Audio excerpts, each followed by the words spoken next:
Hello बच्चों, स्वागत है आप सभी लोगों का क्लास 9th रसायन विज्ञान अध्याय 4 परमाणु की संरचना में।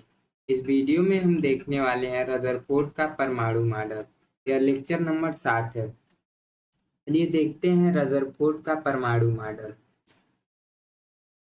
रदरफोर्ड के अल्फा कर्व प्रकीर्णन प्रयोग पर आधारित इसे नाभिकीय परमाणु मॉडल भी कहते हैं।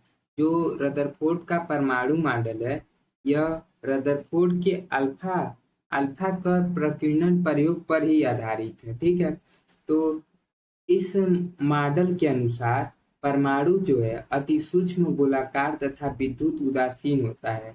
परमाणु दो भागों से मिलकर बना होता है। ठीक है, तो पहला है कि परमाणु जो है वो बहुत ही सूक्ष्म है, यानी कि छोटा है और गोलाकार है, और विद्युत उदासीन है, यानी कि उस पर चार्ज जो होता है वह उदासीन है परमाणु पर।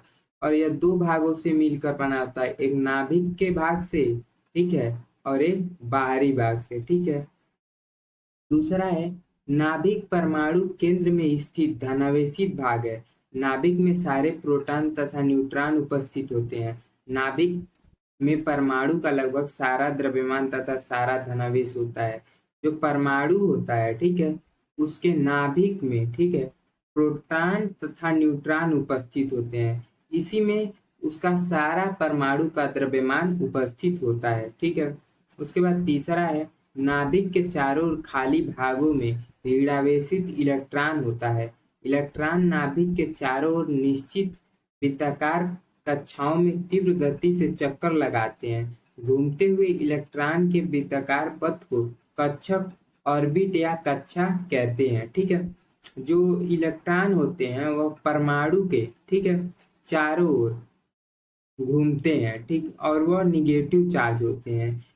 और इन्हीं को, जहाँ पर इलेक्ट्रॉन घूमते हैं परमाणु के बाहरी भाग में, इन्हें कक्षक, ऑर्बिट या सेल बोला जाता है। ठीक है, अब चौथा है ये कि जो धनावेशित नाभिक इलेक्ट्रॉन को अपनी ओर आकर्षित करते हैं परंतु नाभिक में नहीं गिरते हैं। जो नाभिक में पॉजिटिव चार्ज होता है और इलेक्ट्रॉन जो निगेटिव चार्ज होता है, यह दोनों अपने में आकर्षित होते हैं, लेकिन इलेक्ट्रॉन नाभिक में नहीं गिरता है। ठीक है, इसका कारण है कि इलेक्ट्रॉन की गति के कारण उत्पन्न अपकेंद्रीय बल नाभिक तथा इलेक्ट्रॉन के बीच आकर्षण बल को संतुलित कर देता है।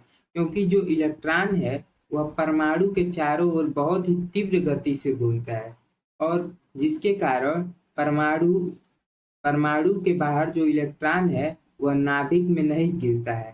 ठीक है, वह जो नाभिक और इलेक्ट्रॉन के बीच आकर्षण बल को संतुलित कर देता है, क्योंकि इलेक्ट्रॉन परमाणु के बाहरी भाग में बहुत तेज गति से चक्कर लगाता है। ठीक है, अब अगला देखते हैं जो रदरफोर्ड के मॉडल की कमियां थी। अब रदरफोर्ड के कुछ मॉडल की कमियां थी, तो उन कमियों को हम देखते हैं। मैक्सवेल एक वैज्ञानिक थे। मैक्सवेल के अनुसार क्या कहा इन्होंने?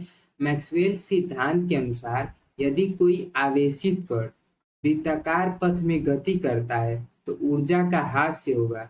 अतः जब इलेक्ट्रॉन नाभिक के चारों ओर वृत्ताकार पथ में गति करता है तो ऊर्जा ह्रास के कारण वह नाभिक में गिर जाएगा। रदरफोर्ड यह नहीं समझा सके।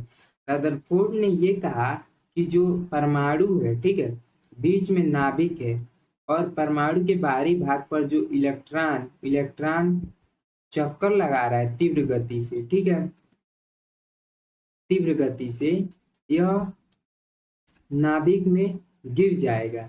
इसके बारे में इन्होंने नहीं बताया। ठीक है, क्योंकि मैक्सवेल के अनुसार कोई भी कण जब वृत्ताकार पथ पर चक्कर लगाता है तो उसका ऊर्जा ह्रास होता है। ऊर्जा ह्रास होने के कारण वह नाभिक में गिर जाता है।